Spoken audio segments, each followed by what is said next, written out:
주진우 기자는 이명박에 관련된 자료가 10박스가 넘는데요. 그럴 거예요. 10박스면 도대체 뭘로 10박스가? 나는 그 박스의 크기가 뭔지를 보통 모르겠어. 의미는 남의 박스를 말하는 네. 거지. 근데 내가 봤을 때 그 10박스 중에 가장 많을 수밖에 없는 자료가 등기부 등본본 같은 거일 거야 아마. 그렇죠. 예. 다 떼봐야 되잖아요. 아니에요. 저는 알아요. 뭔데요? 저도 제공한 게 있거든요. 예를 들면 이런 자료예요. 제가 제보받았던 자료가 뭐냐면 컴퓨터 수리업체 직원이었는데요. 이 친구가 보수단체의 컴퓨터를 수리하던 중에 대규모 파일을 발견합니다. 그래서 그 파일을 오픈하는 순간 충격에 빠져요. 뭐냐면 농협에 해킹 전 자료가 있던 거예요. 아, 해킹 사건이 있던 자료. 그러니까 A라는 사람이 10조 원을 대출하고 뭐 이런 과정들이 있어요. 그런 서류들이지 그런 건 아니에요. 실제로 알겠습니다. 또 계좌 추적하면서 예를 들면 해외 계좌 추적하는 루트 뭐 이런 것들의 자료들이에요. 대부분. 그 이야기 이따가 나올 거예요. 지금 그래서 그 주진우 기자가 캐고 있는 것 중에 이제 4대강하고 자원외교인데 자원외교 하면 저번에도 우리 굉장히 많이 다뤘던 이야기 중에 하나가 캐나다에 있는 하베스트라고 하는 그 회사잖아요. 그렇죠. 개발 사업을 한다고 회사를 세워요. 그거를 농협에서 대출을 해줘요. 그 대출을 해가지고 그 다음날 또 투자금을 모집해요. 이런 방식으로 이명박도 회사를 그렇게 키웠거든요. 그런 식으로 자원외교를 해서 결국에는 말아먹는데 진짜로 중요한 문제는 뭐냐면은 주로 농협을 이용했고 농협에서 대출을 해주고 난 다음에 그 돈을 찾을 생각을 안 해. 대출은 무지무지하게 해주는데 결국에는 농협이라고 하는 게 무슨 주인이 있는 회사가 아니지 않습니까? 예. 그러니까 농협의 적자로 쌓이는 상황이지만 누군지는 모르도 그 대출을 받아간 사람들은 그 대출을 받고 그냥 사라져버리는 형태. 그리고 이제 북한이 해킹을 해주면 완성되게 북한이 해킹을 해주면 이제 근거 자료들이 다 사라져 버리는 완벽한 증거 인멸까지 이루어지죠. 이명박이 대통령이 되고 나서 농협에 정체불명의 비정규직 직원들이 들어갑니다. 그렇죠. 이 사람들이 프로젝트 파이낸싱을 하는 팀이에요. 이 사람들의 주도에 의해서 자원외교가 기획이 됩니다. 그래서 기획이 돼서 투자를 하고 투자하는 곳마다 다 날아가요. 그 돈이 다 사라집니다. 근데 주진우 기자가 추적한 바에 의하면 캐나다에 갔던 돈들은 페이퍼 컴퍼니를 통해서 조세 회피처로 사라져 있는데 그 사라진 돈들을 누군가 빼서 썼는데 그 사람들의 면면들이 제보받은 바에 의하면 이명박의 측근들이다. 근데 그 사람 중에 한 명이 저수지에 죽었어. 예. 그 팀 중에 하나입니다. 자살로. 출근하다가 저수지에서 발견이 돼요. 이 사람 죽을 이유가 없다. 행복하게 잘 살고 정상적으로 살았는데 억울하다 이렇게 부인은 얘기했는데 이명박 정부에서 완전히 깔아뭉갠 거죠. 이명박과 박근혜 정부 내내 이 의문의 죽음들은 두고두고 이거 파내야 될 것 같아요. 아까 말한 지금 하베스트는요. 하베스트 같은 경우에는 정부에서요 4조 원 넘는 돈을 보냈어요. 그렇죠. 나중에 확인해 보니까 4조 원이 들어간 회사가 겨우 20억짜리 회사였다는 거였죠. 그거는 하베스트에 대해서는 정말 지금까지 되게 많이 나왔던 건데 20억짜리 회사를 살려고 정부가 캐나다에 자원을 개발한다는 명분으로 4조 원을 쏴줬는데 결국엔 이 회사 사라졌습니다. 헐. 근데 이게 이제 법적으로 책임도 묻지 못하죠. 이게 그냥 국가 정책이기 때문에 책임을 물을 수 없다 이렇게 나왔던 얘기죠. 이게 진짜 열받는 거죠 이게. 근데 이제 이 돈이 주진우가 아까 저수지라고 얘기했던 게 아까 말씀하셨던 대로 미국령에 있는 바하마 제도로 갔다는 케이맨 제도를 지나서 케이만 제도가 영국령이고요. 마지막에 돈이 이제 저수지가 바하마에 있다라는 거거든요. 바하마 군도로 가는데 미국령인데 여기가 어디에 있냐면 미국과 쿠바 사이에 있어요. 섬나라예요. 그러니까 이런데 이제 돈이 최종적으로 여기에 모여 있다라는 것이고 주진우 기자는 여기에 있는 계좌 3개를 갖고 추적을 했다는 거예요. 이런데 이것과 관련해서 전반적으로 이 정리를 각하가 직접 미국에 가서 정리했다는 거 아닙니까? 이게 이제 핵심이에요. 꼼꼼한 새끼 진짜. 그러니까 자기 돈에 대한 그 카트 타러 가가지고 골프장에서 그때 정리한 그렇죠. 거군요. 그다음에 FTA 체결하기 전에 이미 자기 재산에 대한 정리가 미국과 끝났기 때문에 미국 재판부가 나서서 BBK나 각종 이명박의 재산들을 보호해주는 이런 인류 초유의 사태가 발생하게 돼버려요. 그제 왜 그 박근혜 재임 중에 콜롬비아인가 어딘가 저기 그 메르스 이후에 그렇죠. 그때 왜 거기를 갔을까 찾아보니까 뭔가 연관성이 또 있었잖아. 그런 식으로 해외 순방 일정도 밀접하게 연관지어서 잡는 경우도 있고요. 그러니까 우리 방송에서도 계속 그 얘기했는데 007 가방, MB가 계속 들고 다니는 가방, 그 가방의 의혹이 그때 계속 있었었잖아요. 그리고 그 해외 순방이 자신의 돈을 숨기로 다니는 거다. 자원외교와 관련해서 이렇게 해서 의혹을 제기했는데 이게 이제 주진우 기자에 의해서 하나하나씩 밝혀져 가고 있다. 이렇게 보시면 되죠. 하베스트 이야기 같은 이제 단적인 예를 든 거예요. 막 4조 원씩 싸준다고 생각해봐요. 정부에서 200억 원짜리 사는데 한국은행에서 막 싸죠. 정부 예산으로 주는 그러니까. 거죠. 정책이니까. 하베스트를 사면서 200억 원에 살 수는 있지. 나머지 어디 갔냐고. 근데 그게 이명박이 결정한 거고 사실 지금 자유한국당에 있는 최경환과 밀접한 연관이 있습니다. 그럼요. 당시 그걸 처리했던 사람이 최경환 장관이었을 때예요. 그다음에 4대강도 마찬가지예요. 4대강 최근에 들은 거는 좀 충격적인 이야기는 뭐냐면 나는 그냥 이렇게 모래 파서 나오는 그 돈 뭐 그거 띵겨 먹는 것만 있는 줄 알았더니 아니더라고. 4대강이 예전에부터 4대강 사업에 대해서 그런 얘기가 돌았어요. 4대강 사업이 있는 지역마다 이명박과 가까운 사람들이 땅을 사놨다더라. 나는 그래서 그때 이상했었거든. 뭐냐면 뭐 강변에 도로가 생기고 이런 것이 땅값이 오를 일일까 생각을 했었는데 주진우 기자에 의하면 그런 거예요. 4대강을 땅을 깊게 파는 것 자체가 모래를 퍼내서 뭐 그걸로 비용을 더 띵가 먹는다 이런 것도 있겠죠. 건설사들은. 문제는 땅을 깊이 파야 배가 들어올 수 있어요. 주요 거점마다 강에 있는 항구를 만드는 거예요. 그렇죠. 그러니까 예전에 지금 마포 같은 경우는 휴전선이 가로막히기 전에는 마포까지 들어왔어요, 배가. 그래서 뭐 포자가 붙고 그렇지 않습니까? 예. 마포나루터 예. 했어요. 그러니까 그런 식으로 항구를 만들 계획이었다는 거야.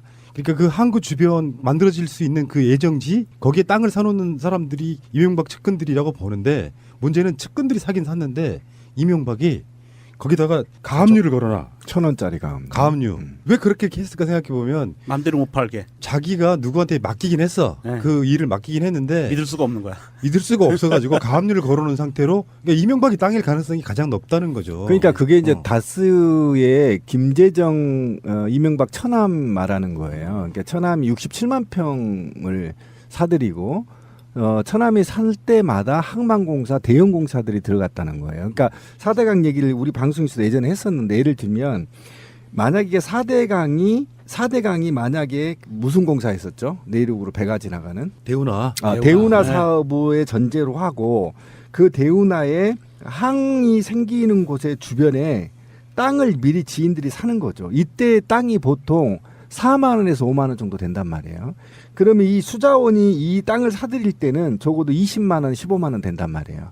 그럼 이 차액만 남겨도 어마어마한 돈의 시세 차익을 그렇죠. 높일 수 있는 걸 기획했다라는 겁니다.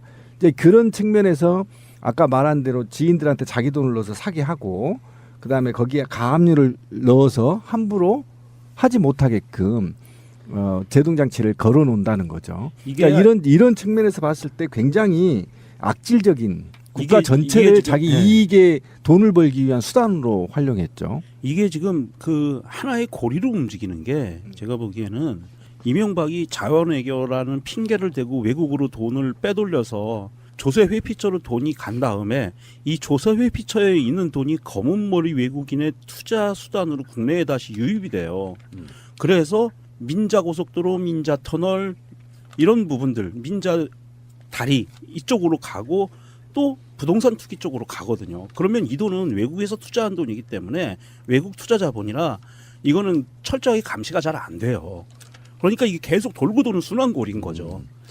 아마 그렇게 4대강에도 아마 많이 돈이 들어왔을 거고요. 외국 자본으로 해서 이런 것을 좀 근본적인 뿌리를 좀 한번 캐야 될 것 같아요. 주진우 기자가 이거 해놓은 거를 국가 권력이 이제 나서야죠. 기존의 미디어들이 거의 안 다루는 거예요. 금지하고 있는. 금기시 여기는 거죠. 그러니까 지금 이명박이 걸려 있는 건 이거는 뭐 사람이 할 수 있는 모든 악행은 다 뿌리고 다니고 있는 거죠. 뭐 사실상 대한민국을 망치게 만든 근본인. 그러니까 부정선거와 관련되어 있는 국정원 이야기도 있고요. 그 다음에 뭐 자원외교는 말할 것도 없고 4대강도 마찬가지고 이따가 이야기 나오겠습니다만 BBK 이야기도 다시 한번 더 해야 되고 악의 근원 같은 거죠. 악의 근원. 근데 여기를 사실 문재인 대통령도 굉장히 골치가 아플 수 있는 부분이라고 생각해요. 물론 뭐 그것 때문에 골치를 앓는다 이런 것보다 정치적 계산을 해야 된다고 보는 거죠. 이명박이를 쳤을 때 물론 검찰에 의해서 적법하게 하는 걸 거겠지만 쳤을 때 이게 어떤 후폭풍이든 다른 어떤 영향이든 간에 있을까 생각해 보는데 저는 그런 말씀 드리고 싶어요. 뭐 이명박이를 제대로 털어주면 문재인 대통령 지지율 95%까지 올라간다. 그렇죠. 실제로 네. 지금 이명박을 지지할 사람이 없어요. 이명박 잔당들 정도 되는 애들 또는 자유한국당에 있는 친이 바른정당에 있는 친이지들이 정치적으로 이렇게 잠깐 무슨 뭐 비판하는 정도 그런 정도의 역풍이지 국민들 입장에서는 이명박이 도둑놈인 건 다 아는 사실이잖아요. 저는 지지율하고 상관없이 이 문제는 반드시 주진우가 던진 메시지에 키워드가 있다고 봐요. 그러니까 저는 돈이 얼마 있든 저는 사실상 관심 없어요. 왜냐하면 나한테는 먼 돈이니까. 그런데 주진우가 한 말이 머리에 자꾸 떠올라요. 그러니까 뭐냐면 이명박이 그랬단 말이에요. 다음 정권은 반드시 내 손으로 창출한다. 그랬죠. 그래서 이 나라가 이렇게 돼버린 겁니다. 그러니까 자기는 나라의 온갖 돈을 다 빼먹고 그 다음에 자기가 구속되지 않고 자기의 범죄들을 감추기 위해서 자기가 부정선거를 획책해서 박근혜를 당선시켰어. 그죠? 그러니까 그거에 대해서 분노가 크다는 겁니다. 그렇게 박근혜를 당선시켜 놓고 나니까 박근혜 측의 입장에서는 이명박이 빼먹을 걸 다 빼먹었으니까 남아있는 거는 기업들을 갈고 가지고 뒷돈 챙겨먹은 거밖에 없는 거예요, 길이. 그렇게 해가지고 삼성 갈고서 말사하고 정유라 밀어주고 최순실이가 그렇게 움직인 게 이미 토목이라든지 외국을 통해서 돈 띵겨먹는 거는 이명박이가 다 완료를 시켜놨기 때문에 다시 덤빌기가 어렵고 심지어 뭐 국가를 수익 모델로 삼았다는 예. 이명박이 그러니까 이명박이 이제 화가 우리가 나는 건 뭐냐면 그러니까 국가기관이 이명박의 재산을 증가시켜주기 위해서 총동원됐다는 거 아니에요. 그렇죠, 예. 외교부, 공간, 국정원 모두 다 검찰. 청와대, 검찰, 판사까지 예, 판사까지. 그리고 국회의원까지 예. 오로지 이명박의 재산을 증식시키기 위한 이건 용서할 수 없죠. 그러니까 권력이 무서운 게 이명박은 대통령 되기 전부터 이런 사업들을 준비해 왔던 것 같아요. 이따가 또 BBK 사기에 대한 이야기 좀 하겠지만 맥커리 같은 것도 사실은 이명박의 것으로 추정이 되잖아요. 예, 그렇죠. 주체는 분명히 다르긴 합니다만 거기서 근무했던 이지영 이런 사람들이 맥쿼리는 한국에 들어와가지고 외국 투자 기업인 것처럼 했지만 한국의 주요 아까 말씀하신 민자고속도로라든지 뭐 네. 이런 것들에 투자하면서 보장을 해주면 예. 그냥 우리 세금으로 그냥 그 회사를 그렇죠. 먹여 살리게 되는 이런 거 토익량이 있었고 적어서 수익이 안 생기면 나라에서 보정해주고 수십 년 동안 평생을 먹고 살 수 있는 돈을 만들어주는 거죠. 그런 식의 짓거리들을 하면서 나라를 그냥 거덜내는데도 불구하고 이거 수사할 수 없다면 그건 말이 안 되는 것 같고요. 근데 이제 이 돈이 주진우 아까 저수지라고 얘기했던 게 아까 말씀하셨던 대로 미국령에 있는 바하마 제도로 갔다는 케이맨 제도를 지나서 케이만 제도가 영국령이고요. 마지막에 돈이 이제 저수지가 바하마에 있다라는 거거든요. 그러니까 바하마 군도로 가는데 미국령인데 여기가 어디에 있냐면 미국과 쿠바 사이에 있어요. 섬나라예요. 그러니까 이런데 이제 돈이 최종적으로 여기에 모여 있다라는 것이고 주진우 기자는 여기에 있는 계좌 3개를 갖고 추적을 했다라는 거예요. 이런데 이것과 관련해서 전반적으로 이 정리를 각하가 직접 미국에 가서 정리했다는 거 아닙니까? 이게 이제 핵심이에요. 꼼꼼한 새끼 진짜. 그러니까 자기 돈에 대한 그 카트 타러 가가지고 골프장에서 그때 정리한 그렇죠. 거거든요. 그다음에 FTA 체결하기 전에 이미 자기들이지 그런 건 아니에요. 실제로 알겠습니다. 또 계좌 추적하면서 예를 들면 해외 계좌 추적하는 루트 뭐 이런 것들의 자료들이에요 대부분. 그 이야기 이따가 나올 거예요. 지금 그래서 그 주진우 기자가 캐고 있는 것 중에 이제 4대강하고 자원외교인데 자원외교 하면 저번에도 우리 굉장히 많이 다뤘던 이야기 중에 하나가 캐나다에 있는 하베스트라고 하는 그 회사잖아요. 그렇죠. 개발 사업을 한다고 회사를 세워요. 그거를 농협에서 대출을 해줘요. 그 대출을 해가지고 그 다음날 또 투자금을 모집해요. 이런 방식으로 이명박도 회사를 그렇게 키웠거든요. 그런 식으로 자원외교를 해서 결국에는 말아먹는데 진짜로 중요한 문제는 뭐냐면은 주로 농협을 이용했고 농협에서 대출을 해주고 난 다음에 그 돈을 찾을 생각을 안 해. 대출은 무지무지하게 해주는데 결국에는 농협이라고 하는 게 무슨 주인이 있는 회사가 아니지 않습니까? 예. 그러니까 농협의 적자로 쌓이는 상황이지만 누군지는 모르도 그 대출을 받아간 사람들은 그 대출을 받고 그냥 사라져버리는 형태. 그리고 이제 북한이 해킹을 해주면 완성되게 북한이 해킹을 해주면 이제 근거 자료들이 다 사라져 버리는 완벽한 증거 인멸까지 이루어지죠. 이명박이 대통령이 되고 나서 농협에 정체불명의 비정규직 직원들이 들어갑니다. 그렇죠. 이 사람들이 프로젝트 파이낸싱을 하는 팀이에요. 이 사람들의 주도에 의해서 자원외교가 기획이 됩니다. 그래서 기획이 돼서 투자를 하고 투자하는 곳마다 다 날아가요. 그 돈이 다 사라집니다. 근데 주진우 기자가 추적한 바에 의하면 캐나다에 갔던 돈들은 페이퍼 컴퍼니를 통해서 조세 회피처로 사라져 있는데 그 사라진 돈들을 누군가 빼서 썼는데 그 사람들의 면면들이 제보받은 바에 의하면 이명박의 측근들이다. 근데 그 사람 중에 한 명이 저수지에 죽었어. 예. 그 팀 중에 하나는 자살로. 출근하다가 저수지에서 발견이 돼요. 이 사람 죽을 이유가 없다. 행복하게 잘 살고 정상적으로 살았는데 억울하다 이렇게 부인은 얘기했는데 이명박 정부에서 완전히 깔아뭉갠 거죠. 이명박과 박근혜 정부 내내 이 의문의 죽음들은 두고두고 이거 파내야 될 것 같아요. 아까 말한 지금 하베스트는요. 하베스트 같은 경우에는 정부에서요 4조 원 넘는 돈을 보냈어요. 그렇죠. 나중에 확인해 보니까 4조 원이 들어간 회사가 겨우 20억짜리 회사였다는 거였죠. 그거는 하베스트에 대해서는 정말 지금까지 되게 많이 나왔던 건데 20억짜리 회사를 살려고 정부가 캐나다에 자원을 개발한다는 명분으로 4조 원을 쏴줬는데 결국엔 이 회사 사라졌습니다. 근데 이게 이제 법적으로 책임도 묻지 못하죠. 음. 이게 그냥 국가 정책이기 때문에 책임을 물을 수 없다 이렇게 나왔던 얘기죠. 이게 진짜 열받는 거죠, 이게. 주진우 기자는 이명박에 관련된 자료가 10박스가 넘는데요. 그럴 거예요. 10박스면 도대체 뭘로 10박스가? 나는 그 박스의 크기가 뭔지를 보통 모르겠어. 의미는 남의 박스를 말하는 네. 거지.